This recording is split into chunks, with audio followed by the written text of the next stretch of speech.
எதிர்கட்சிகளால் நாட்டில் எல்லாமே ஆளுங்கட்சி தவிர்த்து எதிர்கட்சி தான். நாட்டில் எல்லாமே எதிரி கட்சியாக பார்க்காதீர்கள், எதிர்கட்சியாக பாருங்கள். இந்த எதிர்கட்சி இருக்கான்ல,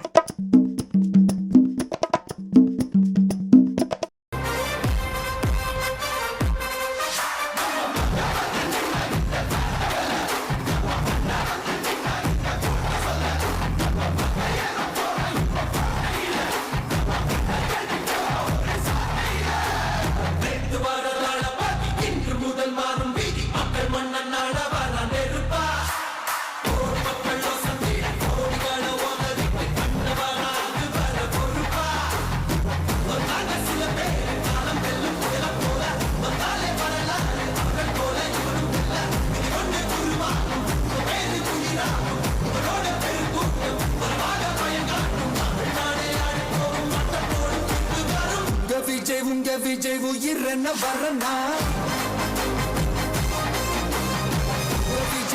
விஜய் எளியவன் குரல்னா விஜய் தனியார் இல்ல கடல்னா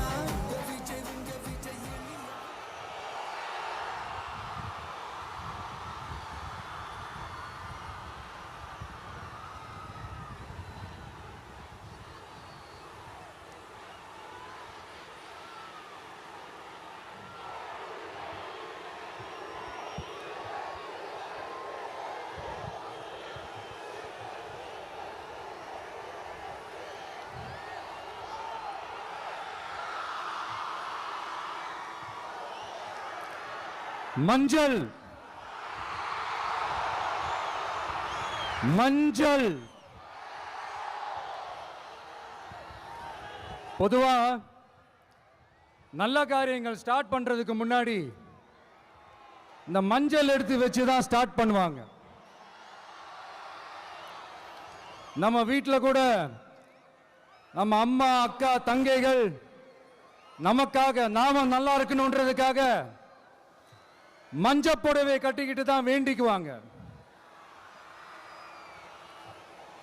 அப்படி அந்த மஞ்சள்னாலே ஒரு தனி வைப்பு தாங்க. நம்ம கொடியில கூட அந்த வைப்ரண்டான அந்த எனர்ஜெட்டிக்கான அந்த மஞ்சள் இருக்குமே, அந்த மாதிரி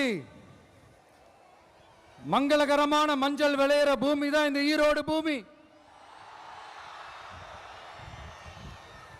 இங்க வந்து மஞ்சளை பத்தி பேசாம வேற எங்க போய் பேசுறது?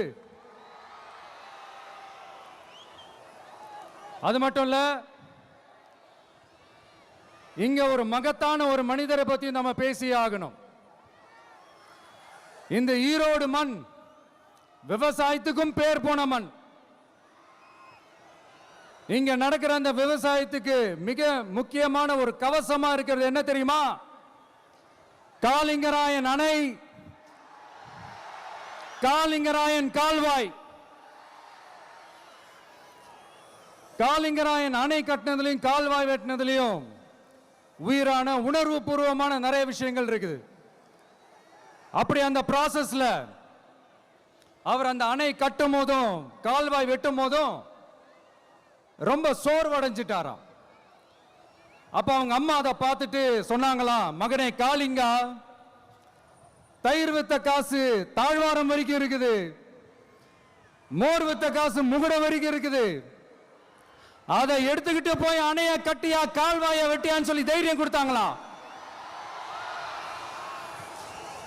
பெத்த அம்மா கொடுக்கிற அந்த தைரியம் இருக்கு பாருங்க, அதை தாண்டி வேற எதுவுமே கிடையாதுங்க. ஒரு மனுஷனால எதையும் சாதிச்சு காட்ட முடியும். அப்படி ஒரு தைரியத்தை தான் இப்ப நீங்க என்னுடைய அம்மா அக்கா தங்கைகள் நண்பா நண்பிகள் தோழர்கள் எல்லாரும் எனக்கு கொடுத்திருக்கிறீங்க. அதே தைரியத்தை, அதே துணையா என் கூட நிக்கிறீங்க. இதை எப்படி நம்ம பிரிச்சு விடலாம்? இதை எப்படி நம்ம கெடுக்கலாம்? என்னெல்லாம் அவதூறுகள் நம்ம விஜய் மேல சொல்லி மக்களை நம்ப வைக்கலாம்? என்னெல்லாம் சூழ்ச்சிகள் நம்ம விஜய் மேல பண்ணி மக்களை நம்ப வைக்கலாம். இப்படி சூழ்ச்சிகளை மட்டுமே நம்பி பொழப்ப நடத்துற சில சூழ்ச்சிக்கார கூட்டங்கள் இதை தொடர்ந்து செஞ்சுக்கிட்டு தான் இருக்கு. ஆனா அவங்களுக்கு தெரியாது, இது இன்னைக்கு நேத்து வந்த உறவு இல்ல. கிட்டத்தட்ட 30-33 வருஷத்துக்கு மேல இருக்கிற உறவு. ஏன் நான் சினிமாக்கு வந்தப்போ எனக்கு வயசு 10, அப்பல இருந்தே இந்த உறவு ஸ்டார்ட் ஆகி போயிட்டு இருக்குன்னு அவங்களுக்கு தெரியாம போச்சு. அதனால என்ன பண்ணாலும், நீங்க என்ன ட்ரை பண்ணாலும், எல்லாத்தையும் விட்டுட்டு மக்களுக்காக வந்திருக்கிற இந்த விஜய மக்கள் ஒரு நாளும் கைவிட மாட்டாங்க. மக்கள் கூடவே நிக்கிறாங்க, கூடவே நிப்பாங்கன்னு அவங்களுக்கு தெரியாம போச்சு. என்னப்பா நிப்பீங்கல்ல? உங்களை நம்பிதாப்பா வந்திருக்கிறேன்.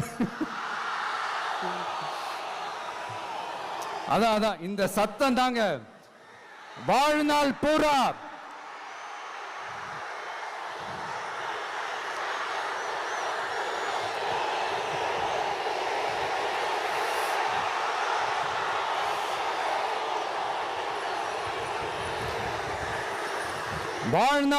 உங்களுக்கு நன்றியோடவே இருப்பேன். இப்போ நம்ம காளிங்கராயன் அவர்கள் அணையை கட்டுறதுக்காக பவானிக்கு போய் பார்க்கும்போது ஒரு இடத்துல ஒரு பாம்பு வந்து உட்கார்ந்துச்சான், படுத்துச்சான். அது படுத்த இடத்துல தான் அவர் அணையை கட்ட ஸ்டார்ட் பண்ணாராம். அப்புறம் அந்த பாம்பு வளைஞ்சி நெளிஞ்சி போற இடத்துலலாம் கால்வாயை வெட்டினார்னு சொல்லி சில வாய்மொழி கதைகள்லாம் சொன்னாங்க. தண்ணியை சேமிச்சு வச்சு குடிக்கிறதுக்கும் விவசாயத்துக்கும். தம்பி கீழே இறங்கு, தம்பி கீழே இறங்குப்பா, ப்ளீஸ் கீழே இறங்குப்பா.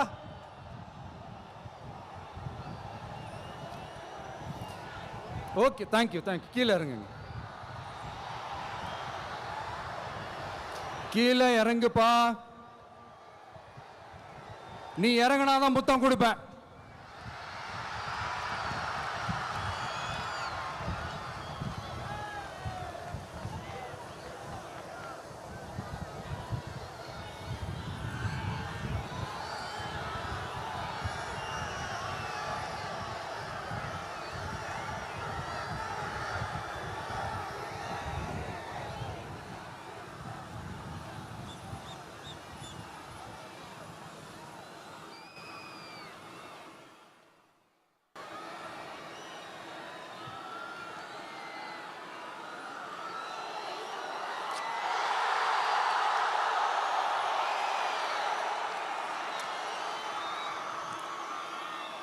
இப்படி தண்ணியை சேமிச்சு வச்சு குடிக்கிறதுக்கும் விவசாயத்துக்கும் வழி வகுக்கிறது எவ்வளவு பெரிய ஒரு நல்ல விஷயம்.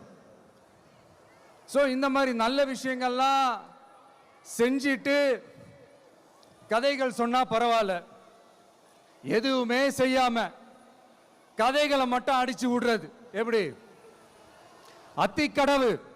அத்திக்கடவு அவிநாசி திட்டத்தை இன்னும் விரிவுபடுத்தினா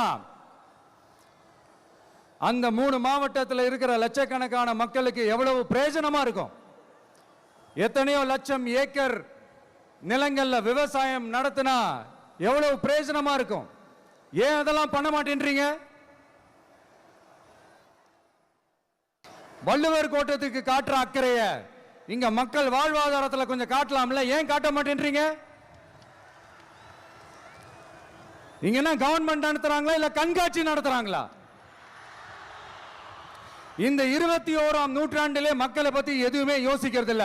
ஆனா அந்த காலத்திலேயே இது எல்லாத்தையும் பத்தி யோசிச்ச, மக்களை பத்தி, குடிக்கிற தண்ணியை பத்தி, விவசாயத்தை பத்தி, அணை கட்டுறதை பத்தி, கால்வாய் வெட்டுறதை பத்தி, இதெல்லாம் எங்கிருந்து?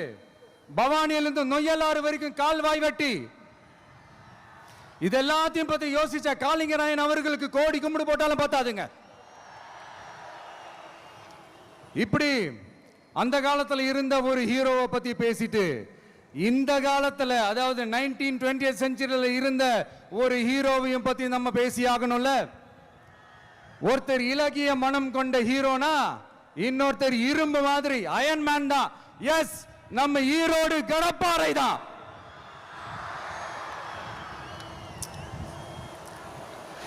ஒட்டுமொத்த தமிழ்நாட்டையே திருப்பி போட்ட சீர்திருத்த நெம்புகோல்.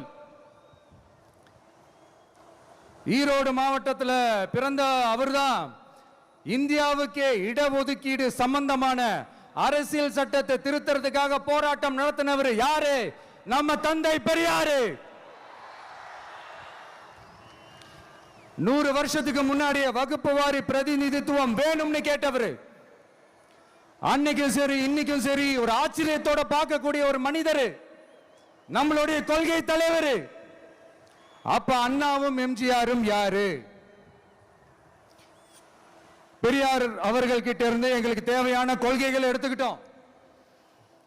அவரை ஃபாலோ பண்ற, அவரை வழிகாட்டி ஏத்துக்கிட்ட அண்ணா அவர்கள் கிட்ட இருந்தோம், எம்ஜிஆர் அவர்கள் கிட்ட இருந்தோம் தேர்தல் அணுகுமுறையை எடுத்துக்கிட்டோம். அண்ணாவும் எம்ஜிஆரும் தமிழ்நாட்டோட சொத்து. அவங்கள பயன்படுத்துறத பத்தி யாரும் இங்க கம்ப்ளைண்ட்லாம் பண்ண முடியாது. அண்ணா எங்களோடது, எம்ஜிஆர் எங்களோடது, நீங்களா எடுத்துக்க கூடாது அப்படிலாம் யாரும் இங்க அழுதுட்டு இருக்க முடியாது, சொல்லிவிட்டேன். அதனால நாங்க ஒரு வழியில அரசியல் செஞ்சுக்கிட்டு போயிட்டு இருக்கிறோம். உங்களுக்கு தான் டிவிக்கு ஒரு பொருட்டே இல்லைல்ல, அப்புறம் ஏன் கதறீங்க? அப்புறம் ஆளாளுக்கு அங்க போயிட்டு இங்க போயிட்டு புலம்பி தள்ளிக்கிட்டு இருக்கிறீங்க. இது எப்படி இருக்கு தெரியுமா? எனக்கு பயம் இல்ல, எனக்கு பயம் இல்ல அப்படின்னு சத்தமா சவுண்ட் விட்டுக்கிட்டே சத்தமா பாட்டு பாடிக்கிட்டே இந்த நடுங்கிக்கிட்டே சின்ன பசங்க நடந்து போவாங்க, அந்த மாதிரி இருக்கு. முதல்ல மண்டையில இருக்கிற கொண்டைய மறைங்க சார்.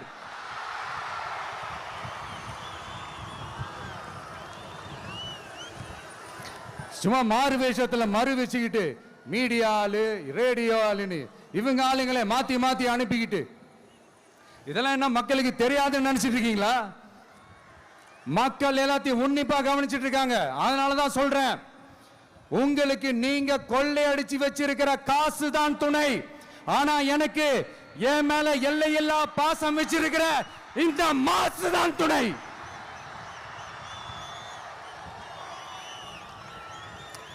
இப்படி நமக்கு துணையா இருக்கிற ஈரோடு மக்களுக்காக நான் இப்போ குரல் கொடுக்கலான்னு வந்திருக்கிறேன். சரி, இப்போ விஷயத்துக்கு வருவோம். பெரியார் அவர்கள் கிட்ட இருந்த அந்த செல்வாக்கையும் அந்த பதவிகளையும் அந்த பவரையும் வச்சுக்கிட்டு அவர் என்ன சொன்னார் தெரியுமா? இவ்வளவு செல்வாக்கு, இவ்வளவு பதவிகள், இவ்வளவு பவர் இருந்தோம் நான் ஒரு 5 பைசா காசு சம்பாதிச்சிருப்பேனா? எனக்கோ இல்லை என் குடும்பத்துக்கோ பட்டங்கள் வேணும், பதவி வேணும்னு ஏதாவது கேட்டிருப்பேனா? இல்லை ஏதாவது லாபம் பார்த்திருப்பேனா? இல்லை எதுக்காவது ஆசைப்பட்டிருப்பேனா? ஆனா அவர் பேரை சொல்லிக்கிட்டு அவருடைய கொள்கையை ஃபாலோ பண்றதா சொல்லிக்கிட்டு இப்ப ஆட்சியில இருக்கிறவங்க என்னெல்லாம் செய்யறாங்கன்னு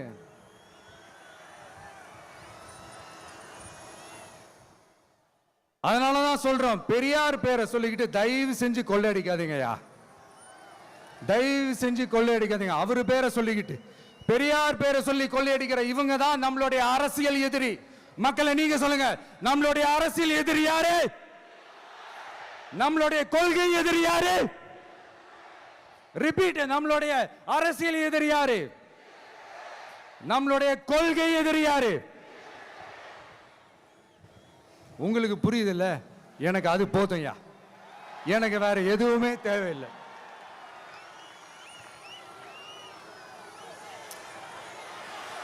அதனாலதான்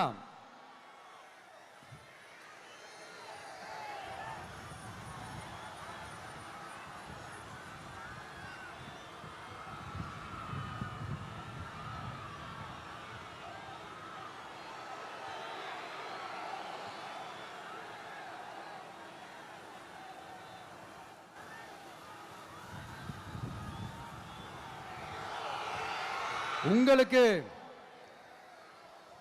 நம்மளை பத்தி நம்ம அரசியலோட நீங்க எல்லாரும் என்னோட அரசியலோட கனெக்டடா இருக்கீங்கன்றது ரொம்ப தெளிவா தெரியுது. அதனால எனக்கு அது போதும். அதனாலதான் எதிரிகள் யாருன்னு சொல்லி, ஆனா ஆத்து மணலை கொள்ளையடிக்கிறதுல மட்டும் வேலையை கரெக்டா செய்வாங்க. இதை நான் ஏன் திரும்ப திரும்ப சொல்றேன்னா, மக்களே நீங்க புரிஞ்சுக்கணும். கொஞ்சம் மசந்தா மற்ற மாவட்டங்கள்ல மணல் காணாம போன மாதிரி, மலைகள் காணாம போன மாதிரி, நம்ம மாவட்டத்தில் தனி வளத்தை கொடுத்த செம்மண்ணும் காணாம போறதுக்கு வாய்ப்பு இருக்கு மக்களே. நம்ம மண்ணுக்கும் நம்ம ஆத்துக்கும் நம்ம விவசாயிக்கும் தான் இந்த மோசமான நிலைமை. அதனால ஏதாவது தொழில் செஞ்சு பிழைக்கலாம்னு பார்த்தா அதுக்கும் எங்க விடுறாங்க. தொழில்னு பார்த்தா 30% நெசவாளர்களுக்கு கூலி பாக்கி. அரசாங்கம் நம்ம நெசவாளர்கள் கிட்ட இருந்து கொள்முதல் செய்த வேட்டி சேலைக்கான கூலியை கூட போராடித்தான் வாங்க வேண்டியதா இருக்குது. அது சலுகையோ உதவியோ நலத்திட்டமோ கிடைக்காது. நம்ம உழைப்புக்கான ஊதியம், நம்மளோட உரிமை, அதுக்கே போராட வேண்டிய நிலையில தான் இந்த அரசாங்கம் நம்மளை வச்சிருக்கு. நல்லா பார்த்துக்கங்க மக்களே, உரிமைக்கு குரல் கொடுத்தவங்க தான் இவங்க. சிறு குறு தொழில்கள் பீக் ஹவர்ஸ் சார்ஜ்னு கரண்ட்டுக்கு அநியாய விலை வச்சு அதையும் செய்ய விடாம நம்மளை முடக்கிறாங்க. அந்த பீக் ஹவர்ஸ் சார்ஜ் கொள்ளையால எத்தனை வருஷமா எவ்வளவு பேர் பாதிக்கப்படுறோம், எவ்வளவு தொழில்கள் பாதிக்கப்படுது. நாமளும் கத்துறோம், போராடுறோம், கோரிக்கை வைக்கிறோம். எதையாவது இவங்க கண்டுக்கிறாங்களா? கொஞ்சம் யோசிங்க. ஏன் கண்டுக்க மாட்டேன்றாங்கன்னு கொஞ்சம் யோசிங்க. அப்பதாங்க பிரைவேட்ல அதிக விலைக்கு கரண்ட் வாங்க முடியும், அதுக்கு டெண்டர் விட முடியும். அப்படி டெண்டர் விட்ட மேட்டர்ல எல்லாம் என்ன நடக்கும்னு உங்களுக்கும் தெரியும், எனக்கும் தெரியும், நம்ம எல்லாருக்குமே தெரியும். இந்த மாதிரி ஈரோடுல மட்டும் இல்ல, எந்த மாவட்டத்துக்கு போனாலும் பிரச்சனைகள் மேல பிரச்சனைகள் தான். அதையெல்லாம்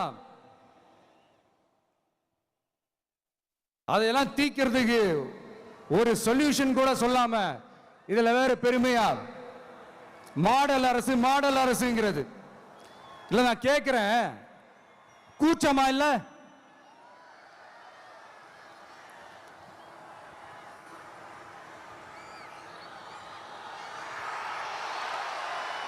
இதெல்லாம் கேட்டா அப்படியே நம்ம பக்கம் யூட்டர்ன் அடிச்சு வந்துருவாங்க.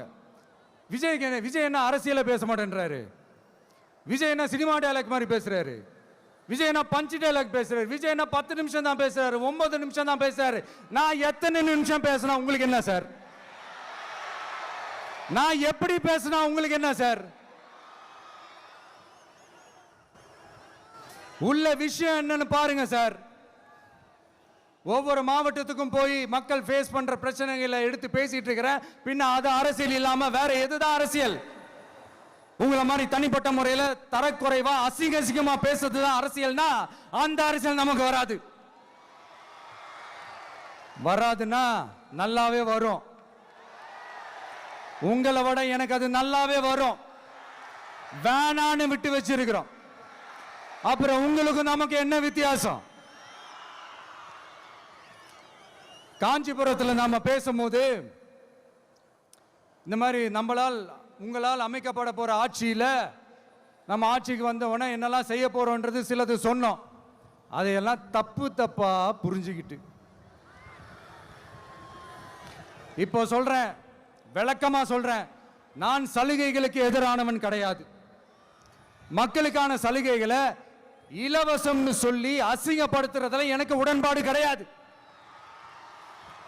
மக்கள் காசுல மக்களுக்கு செய்யறதை எப்படி இலவசம்னு சொல்லுவீங்க? அப்படியே செஞ்சிட்டாலும் ஓசில போறேன்னு சொல்லி அசிங்கப்படுத்துறீங்க. என்ன கேட்கறதுக்கு ஆள் இல்லைன்னு நினைச்சீங்களா? மக்களுக்கு ஒண்ணுன்னா இந்த விஜய் வந்து நிப்பா, இந்த விஜய் வந்து கேள்வி கேட்பா. இந்த விஜய் எப்பவுமே மக்கள் பக்கம் தான், அதே மாதிரி மக்களும் என் பக்கம் தான். என் மக்கள் மானத்தோட மரியாதையோட கௌரவத்தோட வாழணும். என் மக்கள் யாருக்கும் கீழே கிடையாது. அப்படி அவங்க கௌரவத்தோட வாழணும்னா அவங்களுக்கான வாழ்க்கை தரம் உயரணும். வாழ்க்கை தரம் உயரணும்னா அவங்களோட வாழ்வாதாரம் உயரணும். வாழ்வாதாரம் உயர்ந்தாதான் பொருளாதாரம் உயரும். பொருளாதாரம் உயர்ந்தாதான் வசதி வாய்ப்புகள் உயரும். இதெல்லாம் உயர்ந்தாலே ஆட்டோமேட்டிக்கா அவங்களோட வாழ்க்கை தரம், அவங்களுக்கான மரியாதை, அவங்களுக்கான கௌரவம் எல்லாமே உயரும். இதுக்கான வழிகள், அந்த சூழல்களை அந்த கவர்மெண்ட் அமைச்சு கொடுக்கணும். இதுக்கான அந்த திட்டங்களை செயல்படுத்தணும். இதெல்லாம் செஞ்சாதான் அந்த அரசாங்கம் ஒரு நல்ல அரசாங்கம்.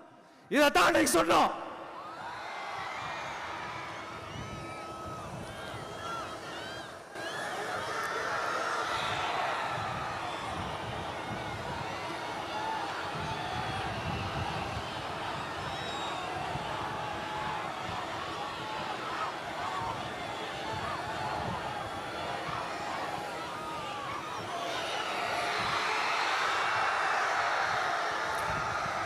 இதைத்தான் இன்னைக்கு சொன்னோம். உடனே சொன்னா மட்டும் போதுமா? எப்படி செயல்படுத்துவீங்க? நாங்க என்ன வாயிலேயே வடை சுடுறதுக்கு டிஎம்கேவா? டிவி கேடா?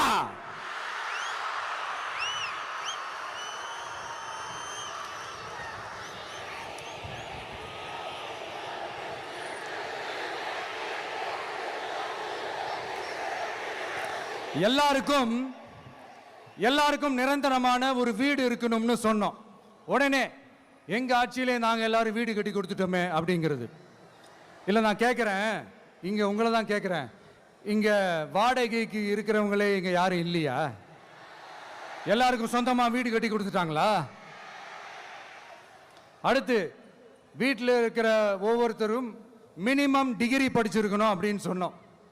உடனே எங்க ஆட்சியிலே எல்லாரும் டிகிரி படிச்சு முடிச்சிட்டாங்களே அப்படிங்கிற மாதிரி சொல்றது அது உண்மைனா? ஸ்கூல் லெவல்லையே டிராப் அவுட்ஸ் அதிகமானது யாரோட ஆட்சியிலங்க?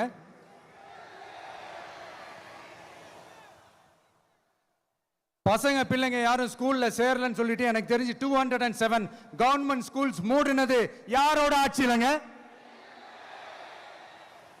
இதுல கல்வியில் சிறந்த தமிழ்நாடுன்னு டிராமா வேற.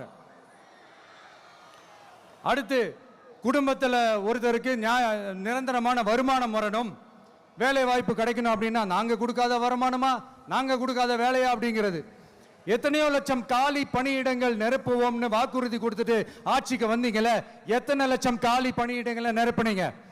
அட்லீஸ்ட் 1 லட்சம் காலி பணியிடங்களாவது நிரப்புனீங்களா? இதெல்லாம் சொல்லிட்டு மக்களை ஏமாத்துறது யாரோட ஆட்சியிலங்க?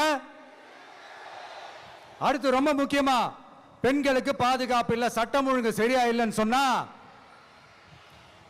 தமிழ்நாட்டில் பெண்கள் பாதுகாப்பு தான் அதிகமா இருக்குதான். நீங்க சொல்லுங்க மக்களே, பெண்கள் பாதுகாப்பு இருக்கு?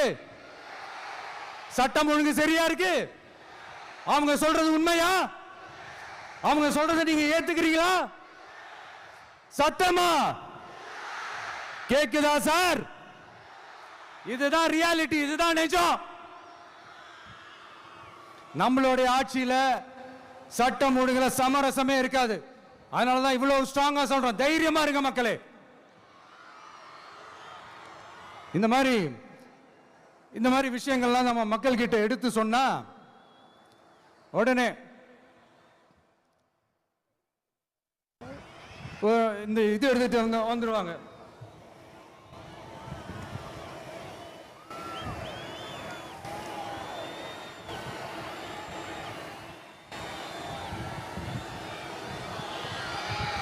இந்த மாதிரி இதெல்லாம் என்னென்ன செய்ய போறோன்றது சிலதெல்லாம் காஞ்சிபுரத்தில் சொன்ன மாதிரி சொன்னா எல்லாத்தையும் தப்பா திருச்சி பேசிக்கிட்டு அவதூறு பரப்பிக்கிட்டு. நான் கூட யோசிப்பேன், எம்ஜிஆர் அவர்களும் மேடம் ஜெயலலிதா மேடம் அவங்களும் ஒரே வார்த்தையில சொல்லி இந்த திமுகவை காலி பண்ணாங்கல்ல. நான் கூட யோசிப்பேன், ஏன் இவ்வளவு ஹார்ஷா பேசுறாங்க, ஏன் இவ்வளவு ஹார்ஷா அவங்கள திட்டுறாங்கன்னு யோசிச்சது உண்டு. இப்பதானே புரியுது. அவங்க 2 பேரும் சொன்னதை இப்ப நானும் ரிப்பீட் பண்றேன். திமுக ஒரு தீய சக்தி, திமுக ஒரு தீய சக்தி, திமுக ஒரு தீய சக்தி, திமுக ஒரு தீய சக்தி, தீய சக்தி, தீய சக்தி, தீய சக்தி. என் நெஞ்சில் குடியிருக்கும் ஈரோடு மக்களே,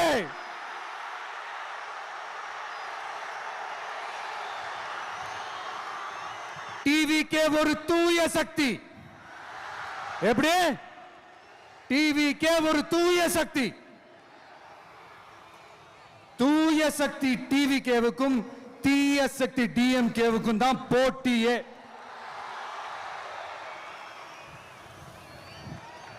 என்ன முடக்கலாம்னு நினைக்கிறீங்க, ஆனா இந்த சத்தத்தை ஒரு நாள் உங்களால முடக்க முடியாது.